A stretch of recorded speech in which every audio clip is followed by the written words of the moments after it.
Welcome to another episode of the CarryTrainer Higher Line podcast.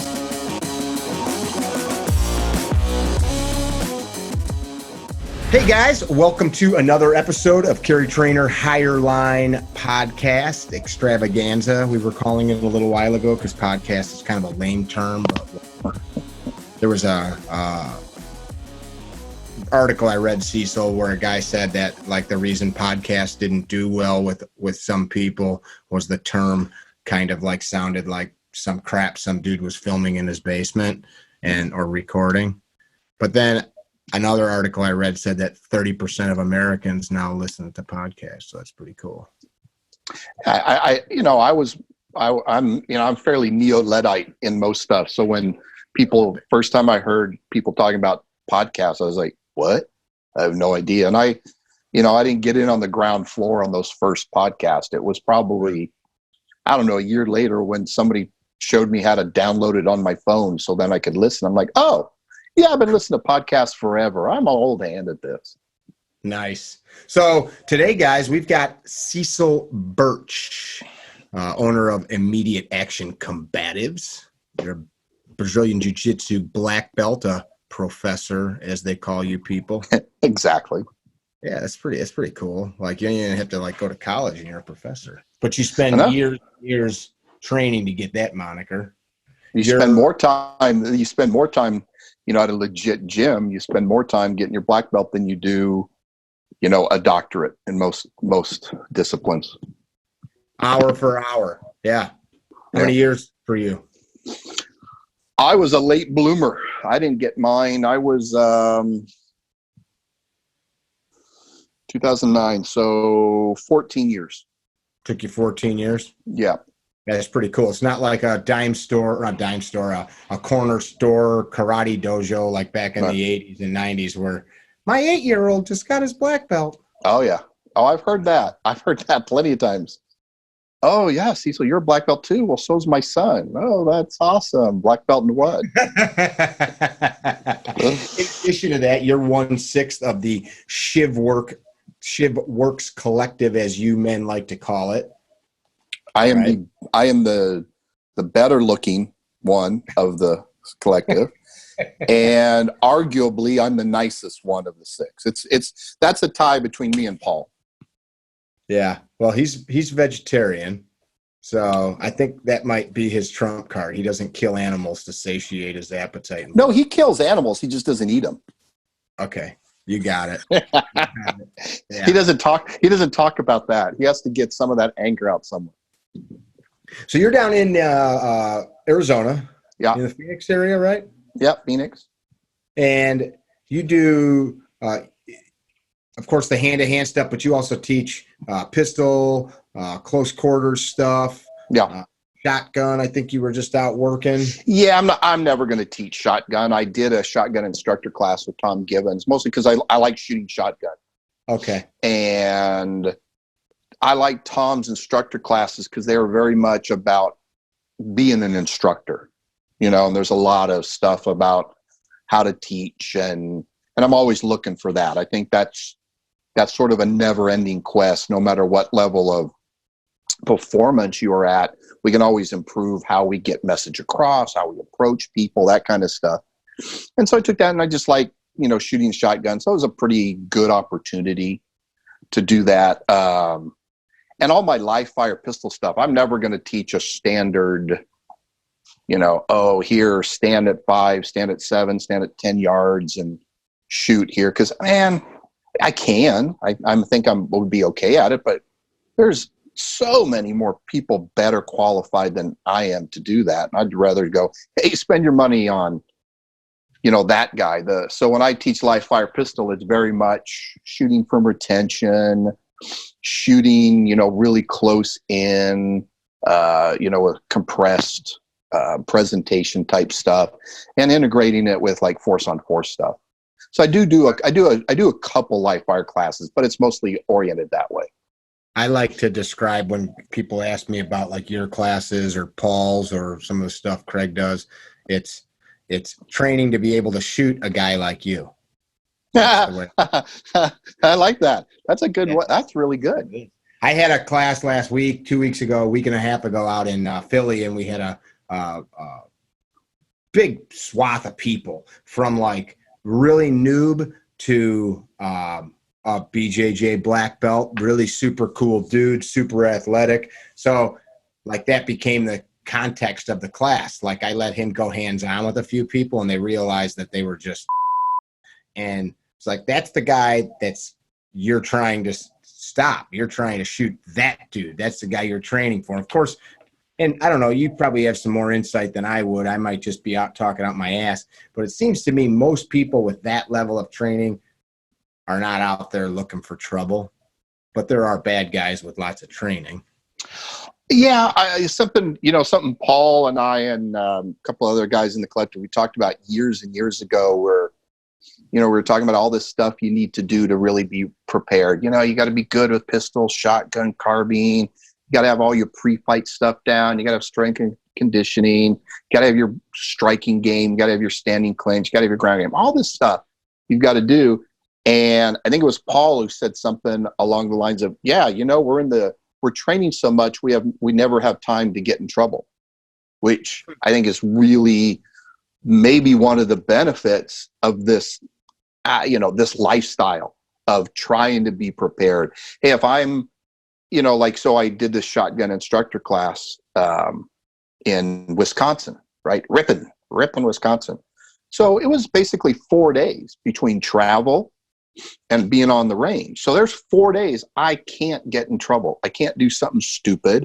I can't hang out in stupid places because we're on the range all day. We're in the classroom or I'm on the airplane, whatever. And I think that's kind of a pretty cool thing. It kind of limits your ability to do dumb stuff. Yeah, there are bad guys out there who are trained. I think, and I do think it is something you have to worry about, but I also just worry about the dedicated bad guy, right? Yeah. Not necessarily who's trained, but he's used to violence, right? Yeah. He's not a stranger to pain, either giving or taking. He's probably been shot. He's probably been stabbed, probably been hit with blunt objects multiple times. And you go and okay, maybe he's not a jiu-jitsu black belt or a golden gloves boxer, but he can dish out a lot of stuff and he can take a lot, and he's willing to do that to you to get what he wants from you. So even if he's not trained, I think there's something to it's kind of trained. Does that make sense? I guess lifestyle trained. Well, there's definitely something to be said for that. I grew up with a guy that I would put up against many trained fighters just because of his tenacity. Like he was the kind of guy that'd bite your face off and smile, he just bit my face off and he'd smile. He was just a total wacko like that. But of course, as you know, just being crazy doesn't make you dangerous. Yeah, but it does. Maybe it might give you more willingness to experience that, not necessarily train. There was a few years ago here in town in Scottsdale. You know who Sammy the Bull Gravano was? He was John Gotti's number two. Yeah. And he turned informer on Gotti. Well, he was put in the witness protection program and he was sent to Scottsdale. That's where he lived. Well, it turned out that after a few years, mobsters are still mobsters, and he was running a drug supply ring to all the high-end nightclubs in Scottsdale, like ecstasy and stuff like that. Well, the guy who was sort of the day-to-day runner was his son, who did all this, and the son got his friends involved doing this. Well, what it also turned out was that the friends, for fun, they would go to abandoned homes, not abandoned, but homes where people weren't living there. Because especially in Scottsdale, you get a lot of, we call them snowbirds. They live maybe in Chicago or Detroit during the summer, and then the winter they come out. So you get a lot of homes, nice homes sometimes, that are nobody's there, and they would find pools, drained pools, and they would have Fight Club. Shit. With their buddies. Now, from everything I've been able to find out, none of them really trained at any of the gyms anywhere in town that anybody's been willing to admit. But these guys are young, 21, 22, 23, 24, and they're willing to get in there and at least throw down, whether they're skilled at it or not. So you think that an eye poke on a guy like that, or, push him on push on his chest, or, put your hand on your gun. I'm not so sure that that's going to deter that kind of guy. Mm-hmm. Mm-hmm. Yeah. See, he's coming from a different place of fear. Yeah. Yeah. That might actually motivate him. I was just talking about that with some girls in class. One of them said I'd hit him in the dick, and you and I know that that's pretty useless. Yeah. Most guys, even in just training, you get hit in the junk all the time. All the time. I was saying to one of them, excuse me, there's a lot of dudes that might be what they're looking for. That might turn them on. Yep. Yeah, baby. Yep. Come on. Yep. Absolutely. Yeah. Absolutely. That's like, oh, you're into it. Cool. So am I. Yeah. Yeah. I just read some sick shit. I think William put it up today on Facebook. They found a 5-year-old skeleton or a skull of a guy in Michigan. He's been missing for 5 years. It was like a 20-something-year-old guy. He and his pregnant girlfriend, I think, she was turning tricks on Craigslist, and the guy that had contracted to have sex with her turned out to be some sicko that had a dog kennel that was a torture chamber. So he lured them to the house as he was going to be the John, tortured and killed them both, cut this dude's head off after shooting him, and there's some Williams, that's like his thing, sharing that information, but I have no idea the level of that's out there. I'll just kick him in the nuts. Dude's got a torture chamber in his basement. Right. He's probably into some kind of pain, giving and taking. So you might need to do more than, kick him in the nads once or twice. Mm-hmm. Mm-hmm. What's your, people look you up online, iacombatives.com. What, if you're in that area, what are people going to find at your gym or with you? Why would somebody come to you for training? It's funny. So most of my stuff under the IA Combatives banner is usually I'm traveling. Okay. I do seminars all over. I'm in Northern California this coming weekend. I was just in Spokane, Washington, like 3 weeks ago, 2 weeks or 3 weeks ago. In Northern California. Petaluma. Oh, okay. It's about an hour north of Oakland. My sister was just lived up there. Yeah. Gorgeous. Yeah. There's a jiu-jitsu gym that I've been help mentoring for, years and years and years, 10 years. The guy, when he opened his gym, was a blue belt, and now he's a black belt. Really good guy, and he brings me up. And so most of the time, what I teach locally, it's two different things. One, I teach weekly at my coach's jiu-jitsu academy. I'm kind of the de facto gym manager. Okay. When he's gone, I kind of run the place, and then I teach all the fundamental classes, and then I fill in I'm the first fill in when he's gone. And we have a couple other black belts who also help out. And then I teach a weekly stand-up class, which is mostly striking and clinch, self-defense oriented stuff. I used to call it a boxing class, and it's not. I had to stop doing that because we're not boxing. Yeah, we're using boxing, but it's very much a self-defense because, we'll plug in weapons and stuff like that. And then I teach a couple of the live fire classes in town. One's called close contact handgun, which is, my co-instructor and I, we jokingly refer to that as ECQC light.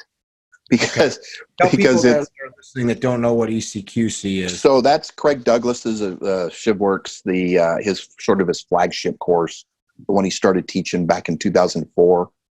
And it's extreme close quarters concepts. And it's basically the description is 0 to 5 feet gunfighting, with the emphasis on fighting more than the gun. And the problem is a lot of people have seen videos of it, and they always see the training evolutions where people are geared up and for the gun. Yeah, exactly. And they think that's ECQC when that stuff's probably out of a 20-hour course, that's 15, 20 minutes tops.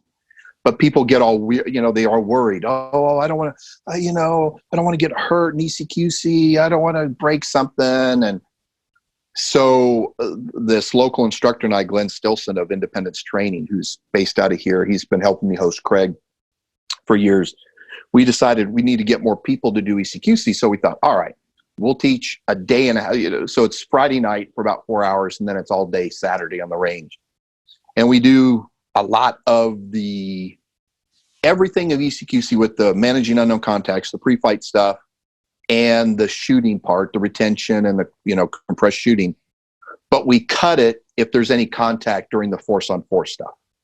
Like if the bad guy makes contact, we go stop, and we basically say, hey, if you don't have this skill set, you need to consider that you're probably dead right now. Yeah. But this way, there's no physical stuff. Anybody can take it. And you get the important stuff, which is the managing unknown contacts, the pre-fight stuff. That's really what, between strength and conditioning, just being fit and healthy, it's that pre-fight stuff that we need to pay more attention to, more than pistol work, shotgun work, jiu-jitsu, striking, all that kind of stuff. That's all secondary. So we do that. So I teach that class here. And then I do a more intense class called Entangled Handgun, which is pretty physical.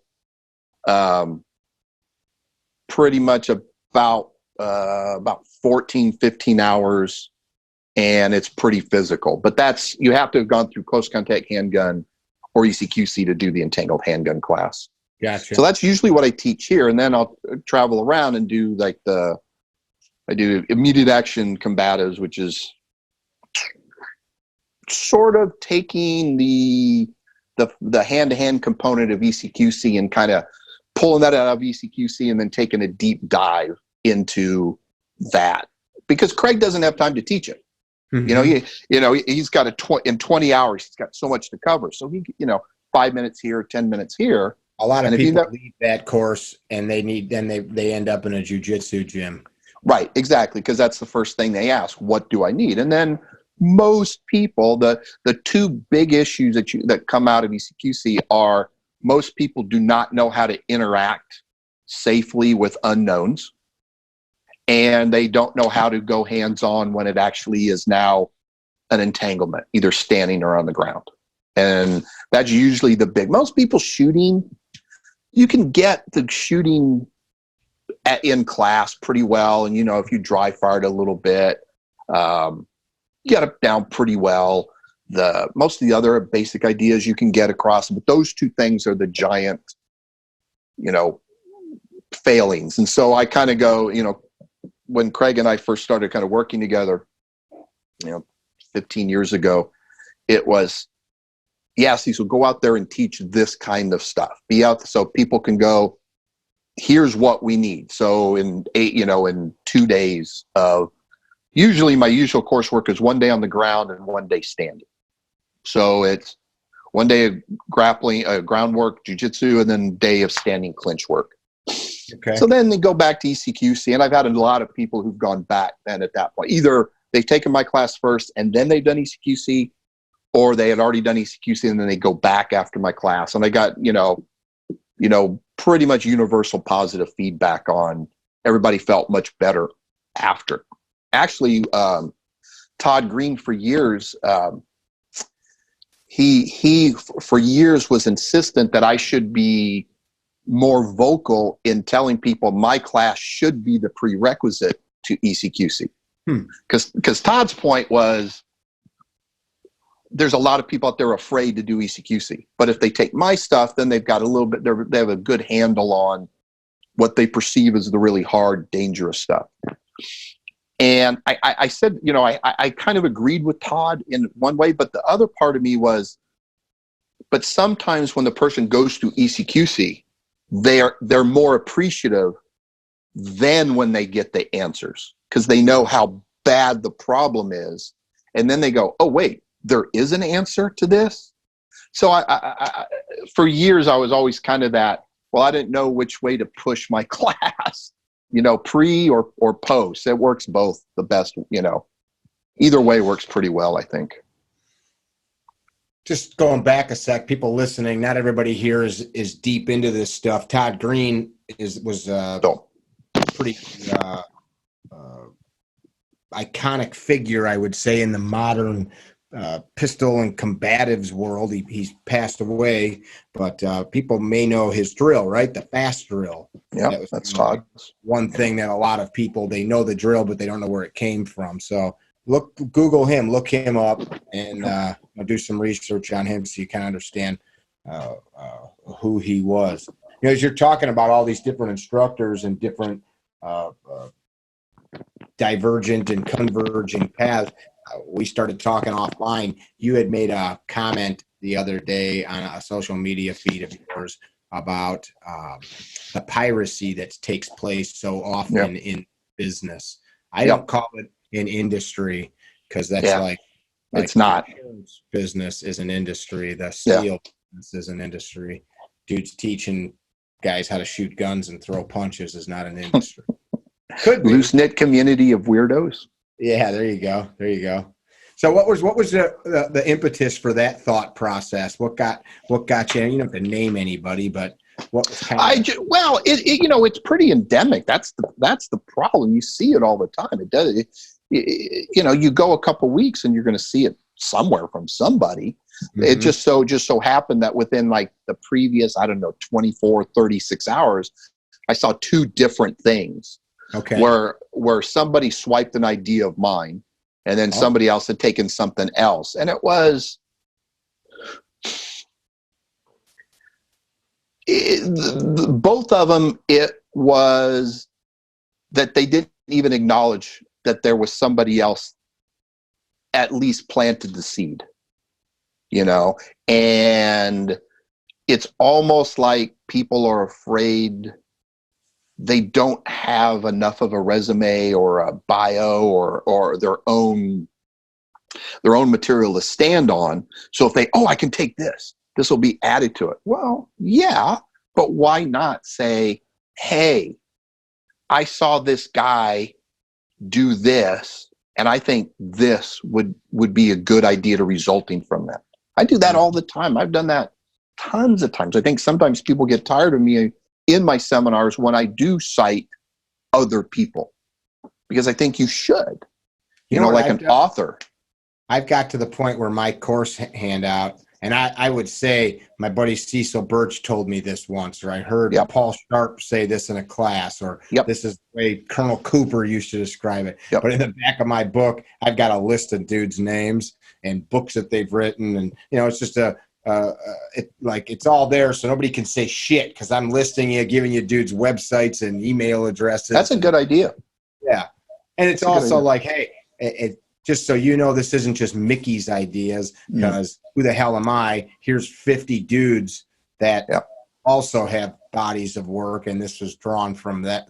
Not just drawn from them, but this is people that agree with me, or whatever. You get the idea. Oh yeah. No, I think that's a good one. I have a couple handouts I give out, a couple like cheat sheet bullet points. You'll be stealing it from me. Yeah, I'm going to steal it from you and not cite you for it. But no, it was just this. I just think that the community would be better if we just said that kind of stuff. That, number one, people came before us that did a lot of this stuff. And yeah, I might have some great ideas, but maybe some of them were based on something else, or kind of my pathway came this way, and I heard this guy say this, or I saw this guy. I just think, it's just one of those things that I think I have a hard time trusting somebody that would steal something on a minor level like that.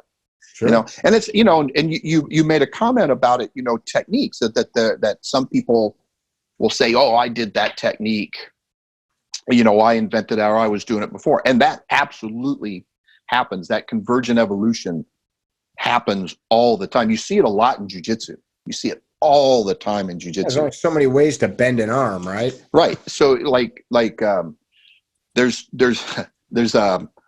I was just paying attention to this with two different guys, one in Australia and one in, I think, the US, maybe. Both guys essentially created the same sweep from the same position. And there's, a couple tiny tweaks to it, but essentially it's the same thing. And they both started doing it right around the same time. And apparently there was no connection. And I hadn't seen this sweep done at all. So it happened. You see that all the time. But here's the thing about convergent evolution. It has to be two people who are fairly equal in depth and breadth of knowledge to come up with it. Like these two guys, they're both fairly new black belts, but they both compete a lot. They both kind of came up, and so they're obviously training a lot. And you go, okay, you both play the same game. They're built kind of, one's a little bit bigger, but essentially they kind of play the same game. So you can see that.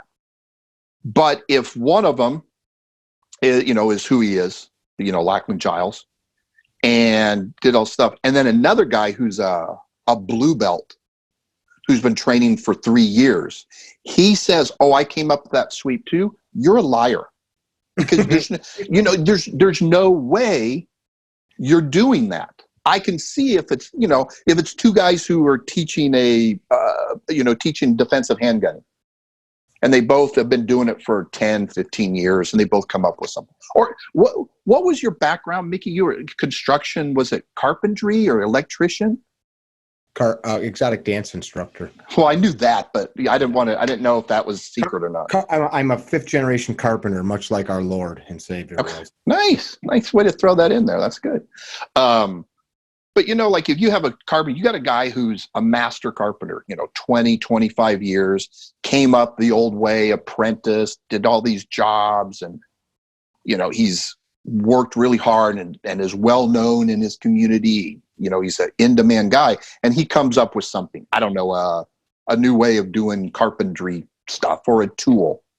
Sure. And then another guy comes up who's been doing carpentry for a year, and he learned it from YouTube, right? And nobody can tell if he's ever done a job. If he says, "No, I invented that technique or tool," you're going to call bullshit. You're going to call crap on that. You could say bullshit here. Okay, well, I wasn't sure. Right, I've got a potty mouth anyway, so that you just let the floodgates go. But you know what I mean, though. I mean, yeah, I totally agree. Paul and I talk about this all the time, and the way that my brain always works is if people look at the same problem long enough, usually they'll start to arrive at the same conclusions. But if they have a similar depth of background, right? Like I don't know shit about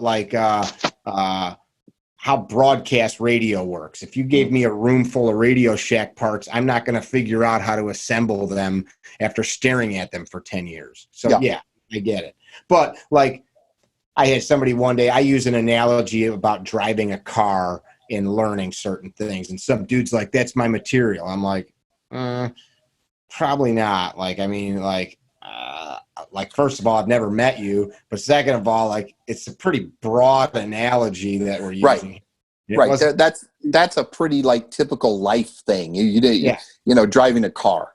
Yeah. It wasn't some hyper specific thing. Or, guys, Ron Avery recently passed from down by you. And when he died back in late winter, I put a little post on YouTube, and my point was not just to say, "Hey, here's this guy, remember him." I wanted to tell all the young dudes that watch YouTube, "Hey, here's a dude, the shit you're doing with a gun, guys like him who you don't know his name." And it's not because he wasn't worthy of you knowing his name.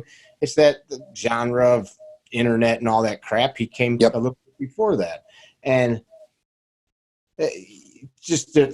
there's people that are doing things that Ron and guys from his genre did, and they've never met him, never trained with them, but they figured out how to do things with a pistol on their own, just like those guys did after hours and hours and hours of training. Yep. And I totally agree. But here's what's not subject to convergent evolution. Naming stuff, training drills, a program of instruction, right? Like that example I said with the two jiu-jitsu guys both coming up with this sweep. Almost identical. If you saw the two videos, you go, yeah, it's the same sweep. Well, one calls it the giggler because it's such a stupid move. When you do it, you have to laugh because it's so ridiculous. You go, this shouldn't work. So he calls it the giggler. The other guy calls it the John Wayne, and I have no idea. I haven't heard why he calls it the John Wayne. That's the American guy that calls it the John. Yeah, it's the American, it's the Australian guy who calls it the giggler. Yes, exactly. The giggler. But you see them. I mean, they both came up with the same move independently, but they didn't both call it the giggler or both the John Wayne. It's completely separate names. Sure. Because that kind of that verbiage, that terminology, Craig's really good at coming up with, easy to remember acronyms and verbiage and stuff. I've done a couple, and I'm very protective of that because that says a lot about your stuff. I mean, so my core material that I teach, Brazilian Jiu-Jitsu, especially my ground day on my seminar, it's Brazilian Jiu-Jitsu. Right? I'm not telling you, here's a sweep I invented, here's a special submission, here's a guard pass that nobody's ever seen before. It's like, it's jiu-jitsu, it's core jiu-jitsu. But the way I teach it, the way I talk about it, the drills, the progression, that's mine. That I had a couple years ago, I was teaching in Louisiana, and we used a jiu-jitsu gym, and the owner is a black belt, really cool guy. He said, yeah, he said to my host, sure, you can use the gym, no charge. Can I do the seminar? And we're like, well, yeah, you're letting us use the gym for a weekend.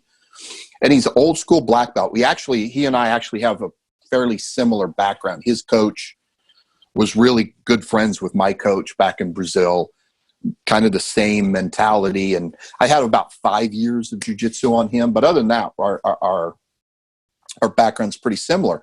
So at the end of the seminar, I was in the back of my head, I was worried. Is this guy bored, for 2 days? Is he bored? Is he like, oh man, I could have taught this. This is a waste of time. But we're doing the debrief, the hot wash at the end. And the first thing he says is, I'm going home tonight and I need to revamp my entire fundamentals curriculum so I could teach this. And I was kind of taken a little back. And he said, I've never seen it taught this way. I've never seen it presented like this. And this is the way the jiu-jitsu should be taught to beginners. So I'm teaching the techniques. I didn't come up with anything new. But here's a black belt with, I think at that point, 19 years of jiu-jitsu experience. And he'd never seen that POI. Well, no. So nobody's going to accidentally, I mean, you look, Paul and we've known each other since 99, I think. Okay. Again, pretty similar background in most things. We're pretty in sync on a lot of stuff, which kind of scares me to think that I'm in sync with, with Paul and stuff. But, we think about the same things a lot. But if you said, hey guys, we've got to teach this group of, 20 women, 40-year-old women, whatever, real estate salesman, and you've got 4 hours to teach them something, and we both go our separate ways and come up with something, it's not going to be identical. Sure. And if anybody is going to have that convergency in that situation, it would probably be like Paul and myself. But even though we're going to have some, I'm going to do this, I'm going to, he'll think of this, he'll start at this point, I'll start at that. And so that was my whole point about, if you're going to steal something, there are stuff you can steal. I'm not saying technique, but there are stuff. And if you're going to steal verbiage or a training drill or a progression or an idea on something, hey, have the decency to at least mention it, in passing. Sure. Hey, I saw this guy do this thing and I thought it was really cool, and it gave me the idea to do this. Boom, done.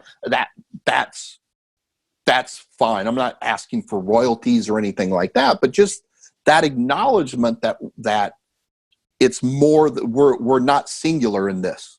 Yeah. Right. That that all of us have some input at some point. I actually find it lends more credibility to the educator or instructor when they do that, not just from a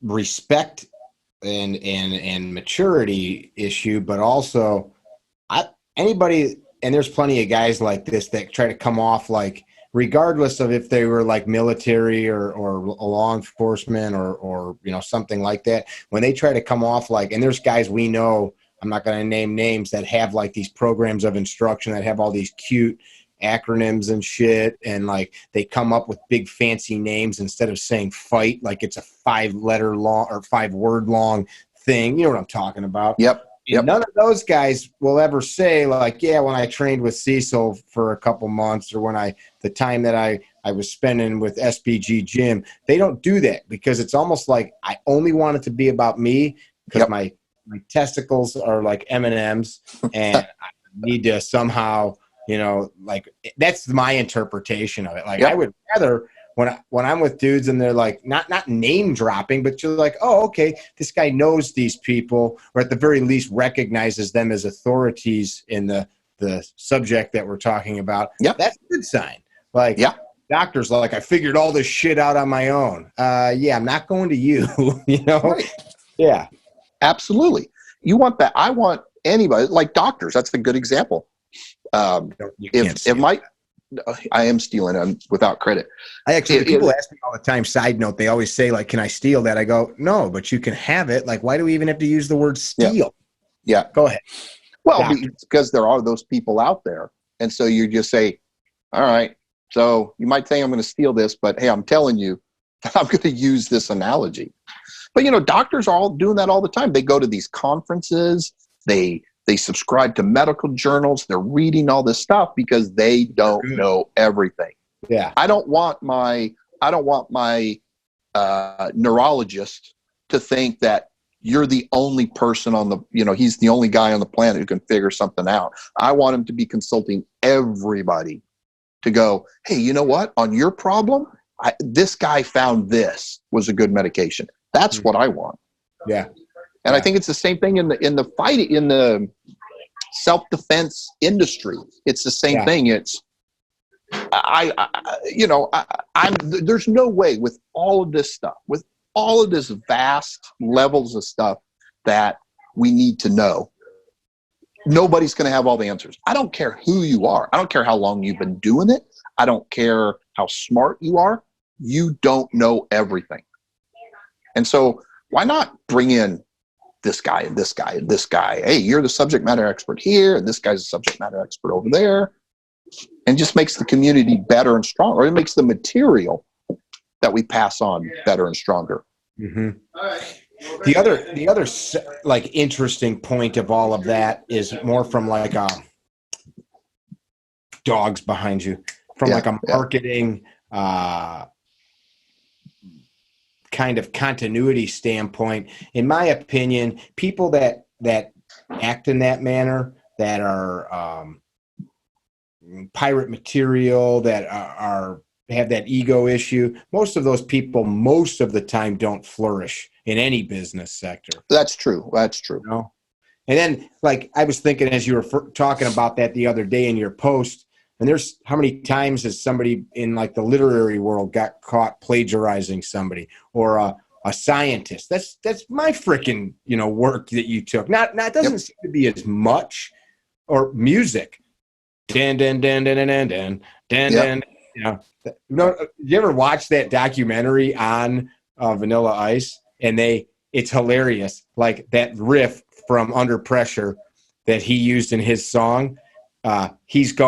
The interviewer is asking him about it. Dan, dan, dan, dan, dan, dan, and he goes, you could totally hear the difference. It's not the same. So he even, just like I'm doing, he goes, Queen, dan, dan, dan, dan, dan, dan, dan. My song, dan, dan, dan, dan. You hear the difference? And the guy's like, no, I do not.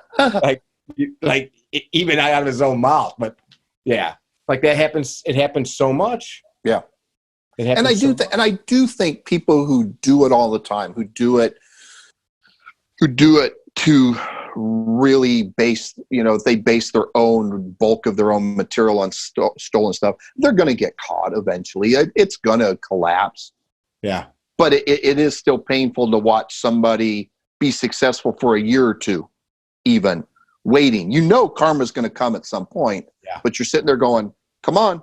Come on. I know you're a thief, so let's catch up. But some people don't, some people it takes a little while for it to catch up. There's guys I know that have really excellent information, and not to sound like an asshole, they just don't communicate well, or sure, they may even have an excellent delivery, but their delivery doesn't change dependent on the audience. And like I was just with a group of ladies that one of them said, "Can I take the class without touching a gun?" And I was like, we'll sort this out here, but I can't talk to her like I do to some 22-year-old out of police academy, sure. And some of these guys, like, they approach everybody the same. And so then I think they're not, because they don't have those interpersonal skills or those reading people and talking with people, they're out there digging, trying to find shit to get the edge. Yeah, I think so. I think that's certainly true. I just had an interaction online with a guy with classic, probably somewhere on the autism spectrum. The guy just didn't understand how he was coming across. I don't think he truly meant it poorly, but he just didn't understand. And people are probably out there like, I'm sure there's some people who don't realize that they're stealing stuff. Yeah. They don't see it that way. Okay, well, cool. But just because, ignorance of the law is no excuse, right? Yeah. I guess at the end of the day, you're filling classes up across the country. You've got another career outside of this stuff. You do stuff with the ShivWorks boys. Yep. You're running the gym back at home there. Who cares? Yeah. I mean, it does not consume me. There's not that little voice in me all the time going, can you believe this guy's getting away with this?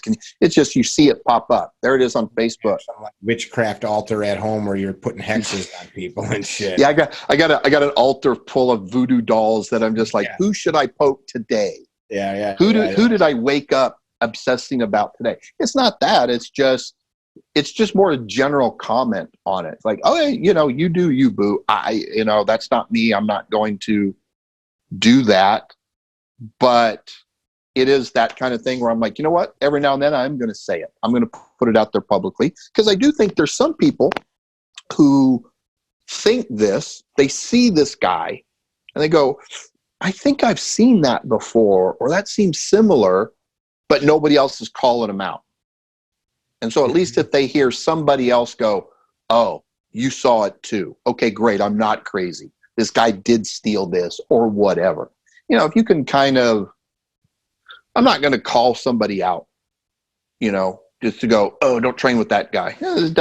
Just calls attention to him. But if I say, hey, if you're training with somebody who does things like steal this, you should probably think about that kind of thing.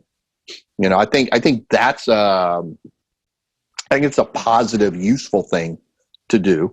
And then, all right, I put that post up on Facebook. I let that vented for those couple minutes. Boom. And then I'm done. And then I'm spending my time worried about other stuff, dealing with my own stuff. Are you worried?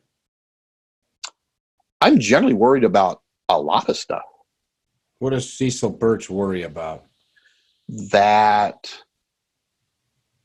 at some point my body is going to betray me and I'm not going to be able to roll anymore. I'm not going to be able to keep training. That's pretty heavy, man. You and I are near the same age. You got a couple years on me, but not a lot. I was just talking to my wife. I got one of these fancy watches she bought me that tracks my distance and all that shit, heart rate. Okay. And I've measured it with my GPS and it's hyper accurate. So this past weekend I did like 17 miles, I think, in 2 days. Nice. Down the range, Nice. Like, and I've never had bad knees all my life, running, riding bikes, fighting, and all of a sudden my knee, like a tinge of crazy pain. And I've been nursing a busted shoulder for 6 months. I've not been at the gym for like a month, and it got really bad. Now it's on the mend again, but my shoulder's finally been great. And then I'm on the range and this like sharp pain comes through my knee. And I just like, I'm fine today, but I just kind of smiled like father time, you know? Yeah, yeah, exactly. Exactly. I tore a hamstring like last September, something like that. And man, I wasn't even doing anything major. It was just trying to keep one of my black belt partners from sweeping me. And it was just a real minor thing. He wasn't even going that hard. I wasn't going that hard. And all of a sudden you heard this snap. Oh no. Yeah. And it was this pain. It was so painful. And it took about the muscle. Yeah. Yeah. Right at the insertion under the butt. And it's just, it hurt to sit in a car for more than 15 minutes. It was so painful. And it took like 8 months to where I could get back to reasonably normal. So I'm rolling. And then this past weekend, I was at a restaurant. And just the way I was sitting or the way the chair was, all of a sudden that butt cheek started hurting the same way. And I'm like, you've got to be kidding me. Oh, God.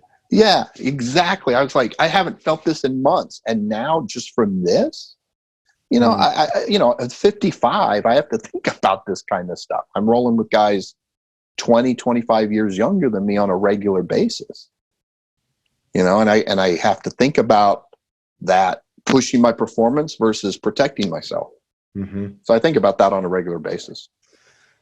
I'm a pretty introspective guy on a lot of that stuff. So I try to, like, I'm out, I do a lot of like walks with dog, and I just try to, instead of focusing on one day I won't be able to do this, I just try to enjoy it. Yeah. Like, not like walking a dog around a neighborhood's a big deal, but like I like to ski. I maybe go only once a year. I'll go somewhere, like I was out in Jackson Hole the last time I went skiing, or Heavenly in California, and I'll ski hard, and I'm careful.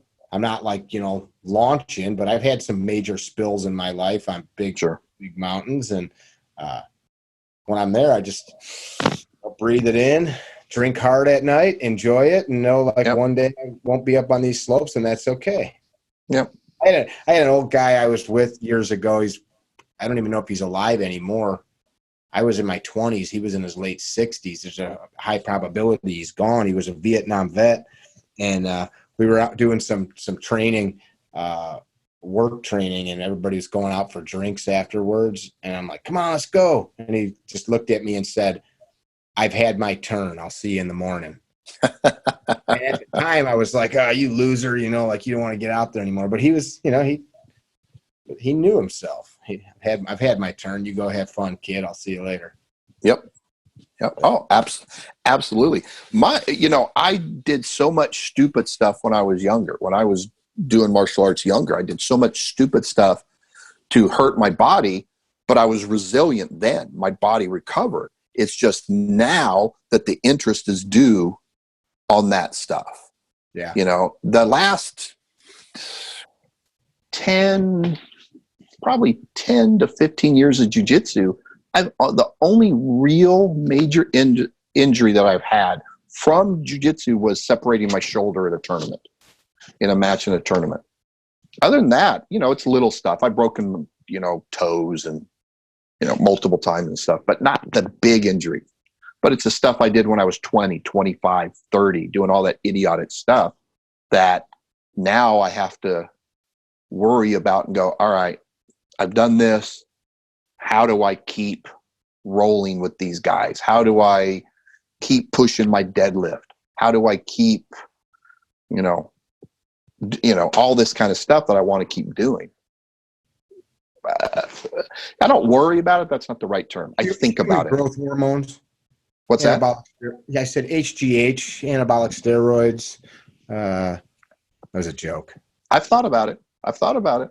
There's a lot of legit stuff that, you know, people are doing. Yep. There's friends of mine are having like their blood spun and injected into things and various legal treatments. I've got a buddy.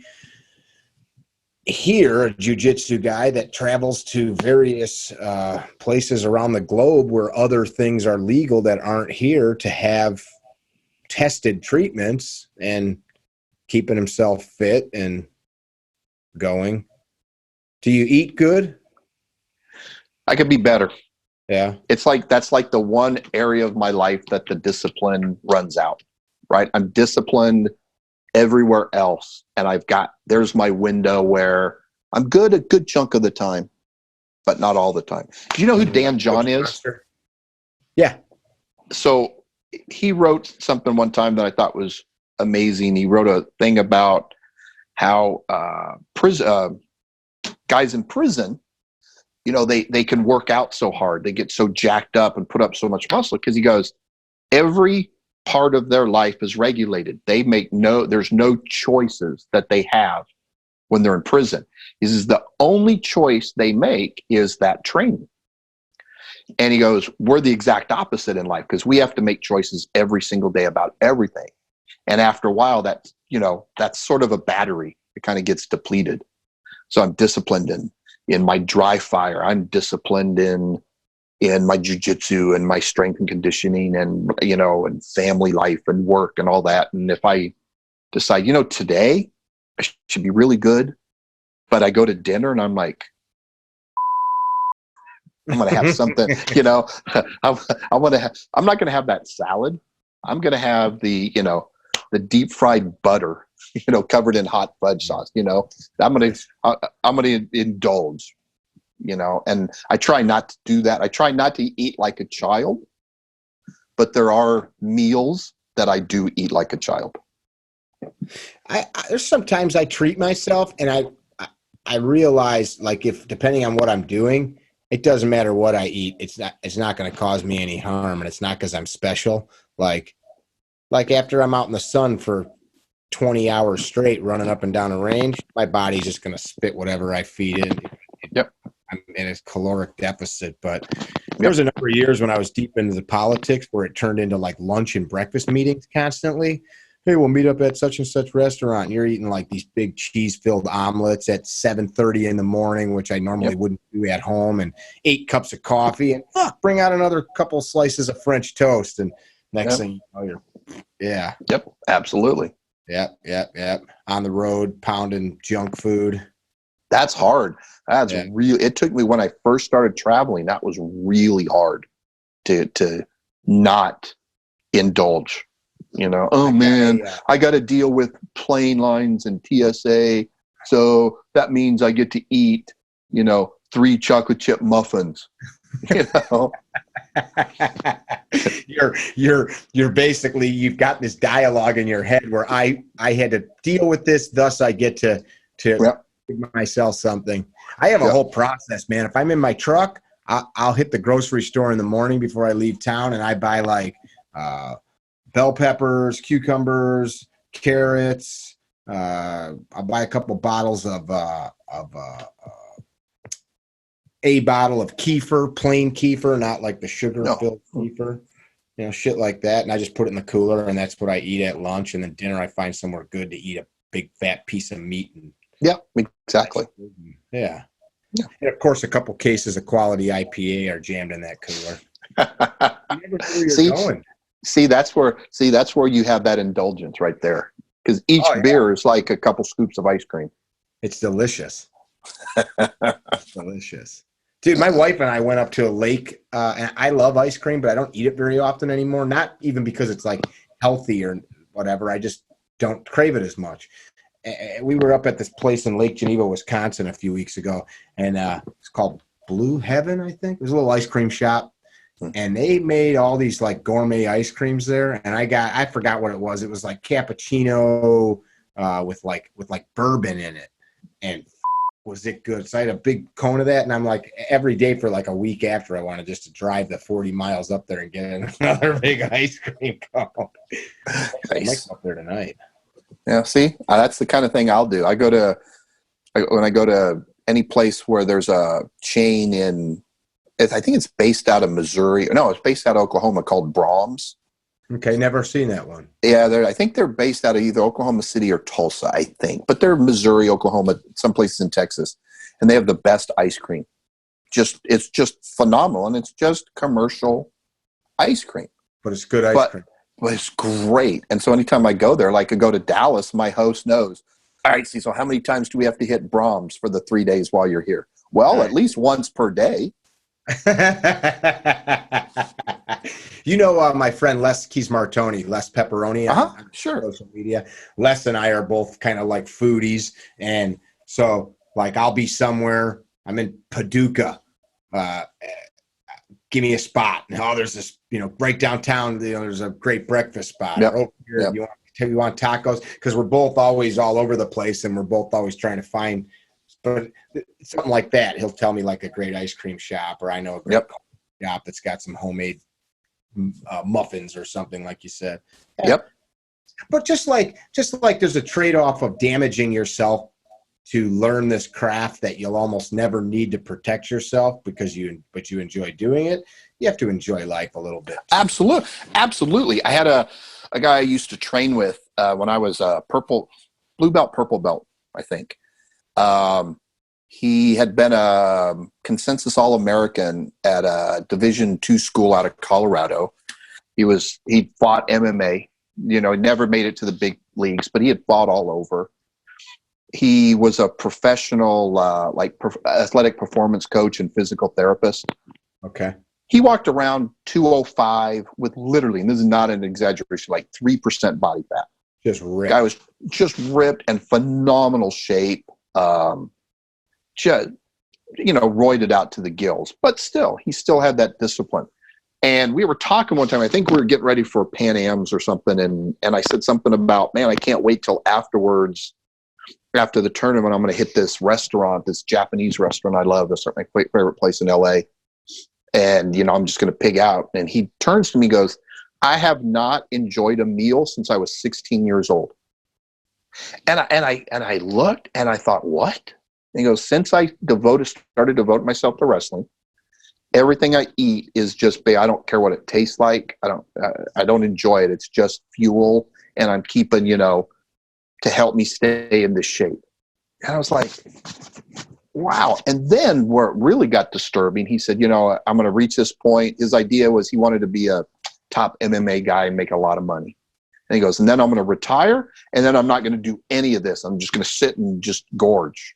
And I'm like, that yo-yo thing, that seesaw thing probably is not the best way to live your life, because you're miserable for a good chunk of it. And then afterwards, you're going to be unhealthy and miserable and probably have lots of, medical issues. Mm-hmm. Like, there's probably a balance between those two that would be better. Like the guy that punches the clock for the company store his whole life, and then one day I'm going to get the 401k or the pension and I can retire and then I'll enjoy my life.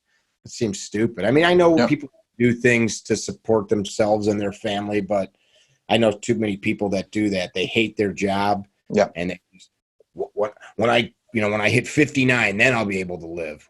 Yeah. It's weird, man. I mean, you can say it'll be nicer and I'll have more freedom, but hey, in the meantime, there's some cool stuff you could do to enjoy life. Even a little bit. Yeah, that's like jiu-jitsu, right? That's part of why I go to jiu-jitsu all the time. I mean, arguably, if I'm just doing this for self-defense, I should have quit 20 years ago. Right. But that's not why I do it. I don't even do it for the competition side. I do it just because that's my relief. That's for those 2-3 hours that I'm on the mat, nothing else matters. Right? So that's like my Zen meditation. That's my yoga. That's my whatever. I love that. That is such a great thing. So no matter what else happens, I at least have that going. Have some kind of, I don't care what it is. It doesn't have to be jiu-jitsu, but have something that you enjoy. Going out with the family. You take the family out to, I don't know. You look forward every Friday night to going out with the family to see a movie at the theater. Go. That's great. That's great. Whatever. You have a passion for music. Yeah. You love music. Yep. You listen to vinyl still? Do what? You listen to vinyl at all? Still have records? No. After I married my wife and we were living in a small apartment, and then we were scrimping and saving to buy our first house. And I still had my record player. But when we moved into that house, she talked me into getting rid of it. I knew you were going to say it. Yeah. And I never went back. I still have about 20 vinyl albums that I loved, that meant that were personal to me. Some of them were like autographed. Like I have Ramones End of the Century that I had all of them signed at a local signing here when they were in town doing a concert when I was 16. My original version of Darkness on the Edge of Town, a couple things like that now it's not as big a deal. For a while I was keeping some of them because you couldn't get them on digital. Right now it seems pretty much everything's on digital, so yeah. It's kind of a waste. Crazy, but isn't it? Like when we were kids, if you wanted to listen to something, you waited on the radio until it came on, and then maybe you bought the album. Yep. And Google play me blah blah blah blah blah. My daughter's old enough to still remember she had CDs, right, and carried around a big case of CDs. Okay, yeah. But everybody in the family younger than her, like her younger brother, doesn't even really exist to them. That whole thought, that there's something to this day about when you put that needle down on that vinyl and you hear that first little, takes me back. I'm 14 down here, and not often. I got an old jukebox too that's all dialed in with like 40s to 80s. Oh, nice. Yeah, nice. I'll lay down here. I've got a wrestling mat. I'll lay on the mat and take all my clothes off, cover myself in coconut oil, and get a bunch of beer, and I just play records. Nice. That's a Saturday night right there. That's usually a Tuesday morning. And my wife leaves for work, and I got a hard day planned. Jar of coconut oil, a couple bottles of beer, and I walk to the basement. Hey, it brings you joy. That's the joke. No, but you're right though. That click of that vinyl. I mean, people that I got a buddy of mine, kind of a snobbish dude. He's like, "Why the hell would I want to listen to something scratchy when I can listen to it perfect?" And it's like I kind of get that, but it's still it's not the same. It's not just the music that you're listening to at that moment. Yeah. It's everything that went into it and everything that was around it. Yeah. That whole thing. I was trying to explain just a couple of weeks ago to somebody about 8-track tapes. Were you old enough to ever listen to any of those? Yeah, I like when I hear like Four Tops, it brings me back to smelling Miller Genuine Draft in my uncle's garage with his 8-track player up on the wall. Yeah. Yep. I was trying to explain to people how if you wanted to hear the song again, you had to push that button 3 times to go through, and then you still had to listen to 1 or 2 other songs before you got back to where you wanted to.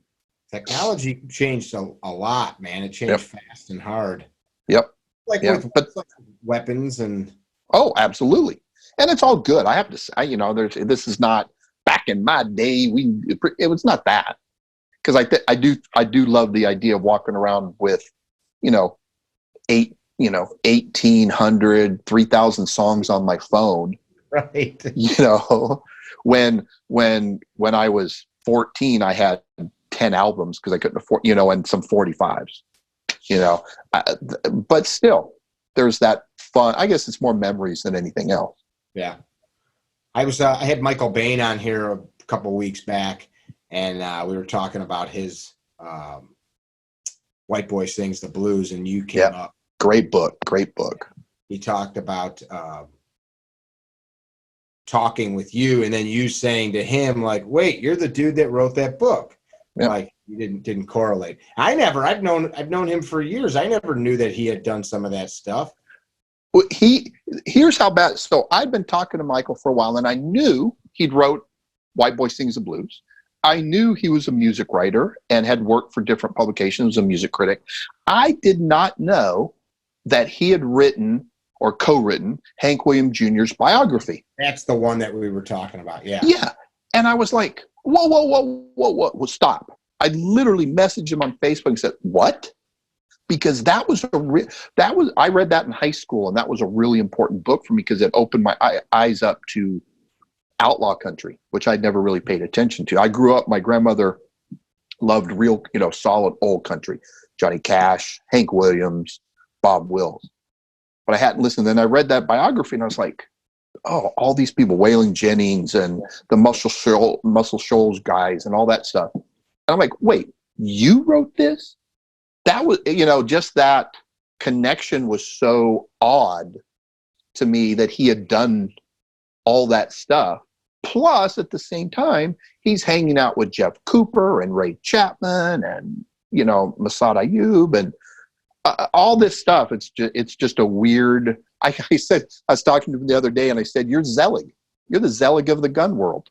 You're everywhere. You got all these connections. Willie Nelson and Jeff Cooper. What?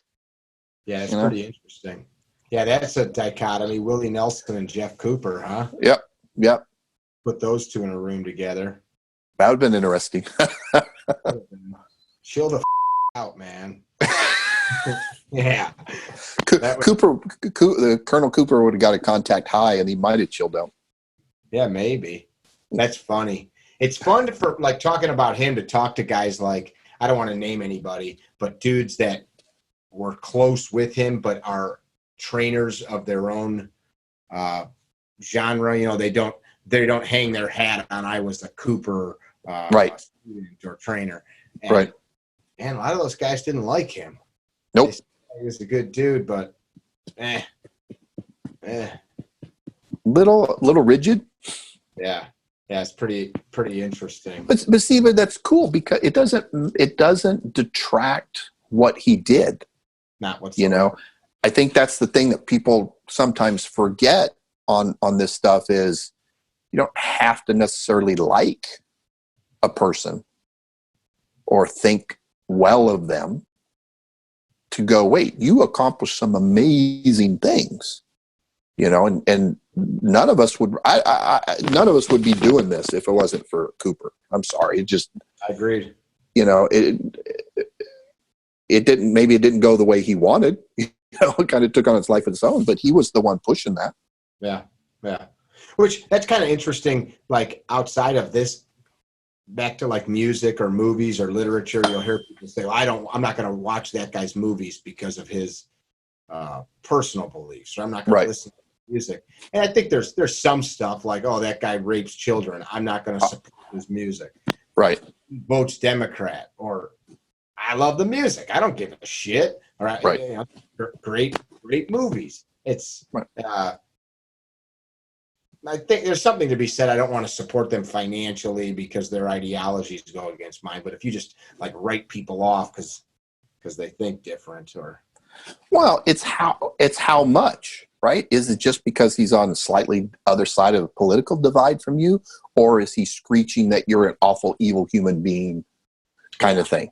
I think people lose sight of that, where it's just because we don't agree totally on everything, that means you're my enemy. Yeah. And then I'm not going to support you. Okay, well, I don't think that's a particularly good way to go through life. And I think there was always some tendency to do that. I just think it's elevated in, the information age, because it's easier to get your opinion out there, and then you have to feel like you have to make a stand or something. I opened my mouth up the other day, and I don't do it often. You don't see me comment online often, especially on controversial topics, just because I don't want to deal with the.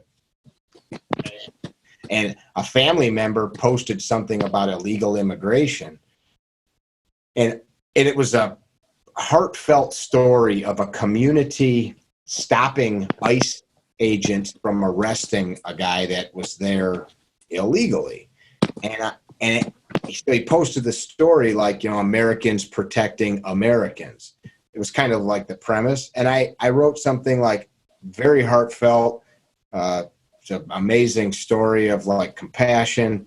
But the way that it was phrased was an undocumented father is trying to be like removed. And I said, like, let's just call a spade a spade. Like, if I steal something and don't have a receipt, it's not an undocumented purchase. I stole. You know, we're kind of. I wrote a few things like that, and he's like, "You're a piece of shit. You're comparing human life to merchandise." No, I'm not. I'm making an analogy about in legal definitions. Within about 30 seconds, it matriculated to "you're a dumb hick," and I'm like, "Whoa, dude."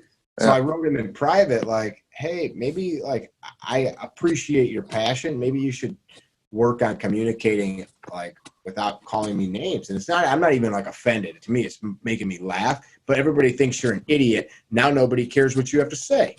Like, and that's bothersome. The whole internet thing. Yeah, I used to be bad. I used to when it, things would be like, "Oh, this cannot stand." And I'd go out there, and it would just doesn't lead to any, like, right the wrong. Yeah, exactly. And then after a while, it was like, if me saying something can add to positive outcome, cool. But that's not what happens. Yeah. Nobody, because people aren't interested in dialogue at that point. It's this. Yeah. And so I'm just like, you know what? I don't care. I don't do it. I'll put up more pictures of, dogs on Facebook, I like it. I think the world needs more of that. Yep. Absolutely. I think it sure does. Like you said, everybody's entitled to an opinion, but now we have this platform where everybody can make their opinion known, even if the opinion is crass or rude. Or right. Exactly. Yeah. Yeah. Where like you could write a letter to the editor years ago, and if you wrote the shit to the editor, they wouldn't have printed it. The stuff people write now. Guy yesterday, I did a review on a gun. Didn't badmouth it. I wasn't anti the gun manufacturer. Just this gun that what I had broke. And I just talked about it. He called me an idiot like 20 times. Yeah. Like I thought, like, I'm an idiot because I bought a damaged piece of merchandise. Like, who writes this shit? Yep. Tell your mom to tuck you in it tonight, and bye. You see that you get comments on YouTube videos and stuff. One time, I did a video on why I carry appendix. Not why everybody should, not why I think it's the best, why I carry it. And I approached it from more of a fighting perspective. Because, most of the guys who talk about it, they're talking about it, speed of draw and all that kind of stuff. And I was like, no, this is why I did from this fighting perspective. And I just filmed it in my garage. No big deal, put it up, and it got shared on a couple gun sites. And all of a sudden now, 57,000 views later, I'm starting to get these YouTube comments. And one guy actually said, so I'm standing in my garage. Behind me is my Toyota FJ Cruiser. The guy writes, well, why should we listen to anything? This guy says he doesn't buy American. And I'm like, what? Because I have a Toyota? My opinion? Did you ask him where his phone was made that he was typing that comment on? No, because he carries a Glock. And that's what I should have, but I try not to engage on that kind of thing. I don't mind engaging with somebody if they ask me a legitimate question. If they're like, hey, Cecil, I don't know if I agree with that. Okay, well, here's why I say that. Oh, okay, well, I think this. That's fine. But if you're just going to go that, or I had another comment on that because I'm wearing my Mexican hoodie, my Mexican pullover, my drug rug. So the guy says, oh, well, obviously this guy's heavy into cocaine. Look at how he's dressed. and he sniffles during the video. They don't know that you're like an old dork with allergies. Exactly. Exactly. Awesome. But I'm like, but like you said, if that had been a letter to an editor, they would have thrown that in the trash. Yeah. right? But because the information age, it's there permanent up there for anybody to see. And therefore it validates this guy's, stupidity. The double-edged sword of liberty. Yep, exactly. Yeah, it's that's interesting. I think, you said the same thing that I think. You just kind of like write it off. I go back every day to like when I look at that. I woke up this morning and I thought I'm not going to spend much time on social media today because yesterday I got like inundated with idiotic stuff and it just irritated me. I thought, why should I be irritated by people I don't even know? That's weird. Why would I do that? And then my wife feels it. Yeah. Kids feel it. Why should they live in your head? Yeah. No. Yeah. No, they're not paying me rent. Get the hell out. Exactly. I appreciate you taking the time chatting with us. I always ask dudes if you had something to pass on to people and it was really the only time that you ever got to really connect with them, what would you pass on? Anybody can do this. You don't have to have any special skill, any gifts, anything going your way. Anybody can make yourself better, safer, more capable every day. It's not hard. You don't have to join the gym. You don't have to have that super instructor looking over your shoulder all the time. You can start this path. I'm really big on the idea of just doing something every day, even if it's just for a minute or two. Google how to do burpees and do burpees for 1 minute every day. You do that every single day. You start when you're 30 and you still do it every day. And then you're 70 and you're still doing a minute of burpees. Okay, theoretically, you haven't gotten any better, but you really have. Yeah. Because you're doing the same thing you did when you're 30. So even if it's just something simple like that, anybody can do it. I hate when people go, yeah, I would love to do, jiu-jitsu, but I'm this or this. I would love to take a shooting class, but this. Mm-hmm. Especially, the information age. Great. Google how to do burpees. Google how to do a kettlebell swing. Google how to do, anything, and you can do this stuff. It's not hard. Just because I'm at a certain level or Paul's at a certain level or you're at a certain level doesn't mean that that's unattainable. That you and I or Paul or Craig or Ernest Langdon, we had some special thing where we were able to train 8 hours a day 5 days a week, and somebody paid us to do that. It's a struggle for us. Mm-hmm. Anybody can do it. And I think that's important. I'm kind of on this idea that if all the good guys are that much better, then we take away that power from all the bad guys. And I think that just makes the world a much better, happier place. And we can do it just a little bit at a time. Just try to do it every day. I'm doing the math. How many minutes of burpees that would be? 40 years of burpees at 300. Yeah, you think about it. It's a lot, huh? Yeah. And a minute of burpees is hard. Yeah. Did you ever do the 100 burpee challenge? I can't say I have. It was the thing a couple of years ago. It was how fast can you do 100 burpees? What was the time it took you to? And you could do them in any set rep for thing you wanted. It was just how long did it take you? And I started when I first did it because one of the black belts at the gym had started doing it, and he kind of challenged me, which I am a little bit of a kid sometimes when you go, oh, Cecil, do you think you can do this? Yeah, I can do that. And so I did it, and I think the first one was like 9 minutes. 9, okay, yeah. I'm just thinking about it. Yeah, I think the best I saw guys legitimately doing real burpees, because I saw a couple of videos where people were doing it like less than 4 minutes, but they weren't real. They weren't. Yeah, exactly. The best I saw was just under 5 minutes. I got down to under 7, and I was wiped, ready to puke. Out. Yeah, it's 100 burpees. You go 100 burpees is nothing. but that's hard. So even doing a minute of continuous burpees, that's probably 15 to 20. That's a lot. Every day. Every day. That's a lot. And then if you feel good, you get in better shape, then you add. I'll add 30 seconds. That's not hard. You don't need an instructor, you don't need a gym, you don't need equipment, you don't need anything, but you make yourself more fit.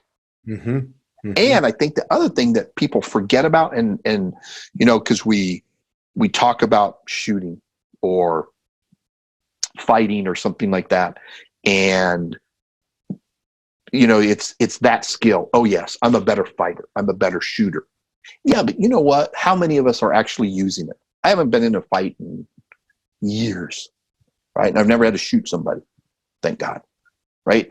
But all that training, I know what it's done for me, and that makes me feel better. That, it's that internal thing of like, yeah, it's kind of cool to accomplish that. So even, you're only doing a minute of burpees, you do it every day, 6 months from now, you go, man, I've only missed like 5 days in 6 months. How much straighter do you walk? Yeah. When you realize that you've done something like that? And it's simple, but it's a major accomplishment because 99.5% of the world is never going to do anything remotely close to that. And you did it. I like that. I'm going to try it tomorrow. I'm going to try a minute, and then I'm going to do a hundo, and I'm going to see where I'm at in a minute. I'm going to try it. Yeah. Yeah, I did it. I did the first set at 25, and then I did, I think, a set at 10, and then I was at sets of 5 until I hit the 100. Wow.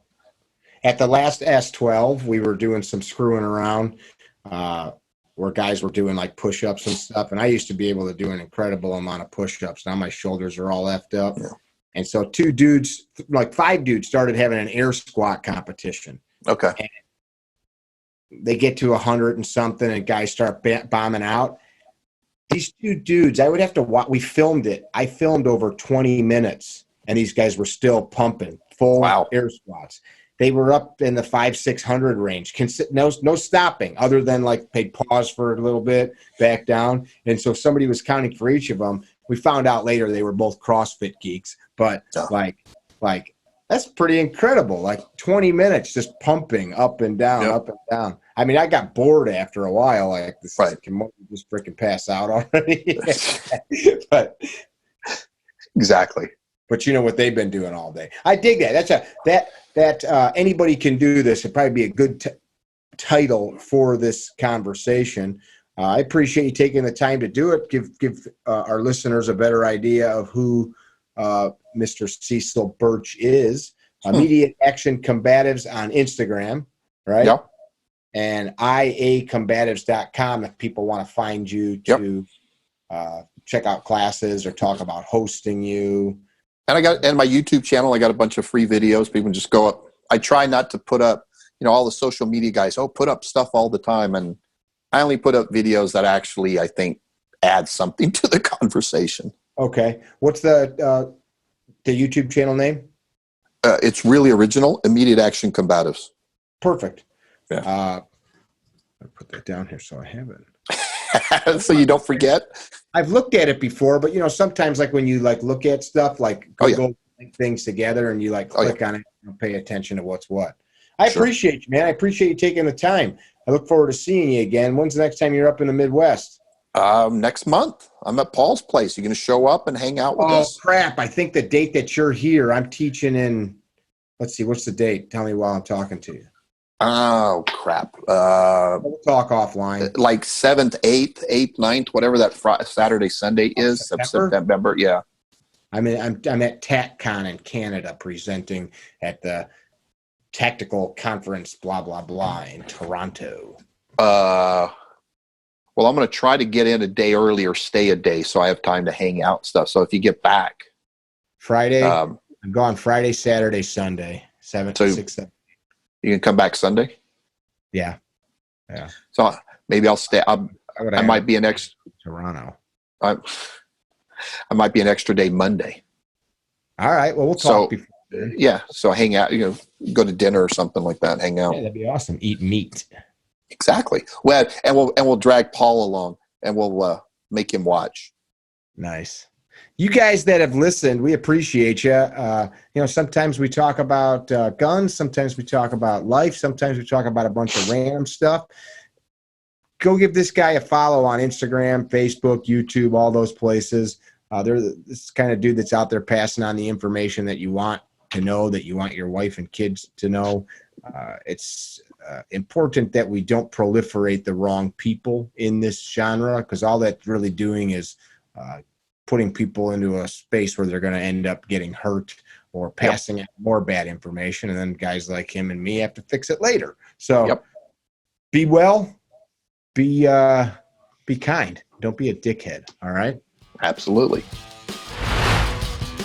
Visit our website, CarryTrainer.com, for information about classes held throughout the U.S., CarryTrainer apparel, and upcoming projects. You can also email us at training@CarryTrainer.com for information about setting up your own private course or speaking engagement. Training@CarryTrainer.com or CarryTrainer.com.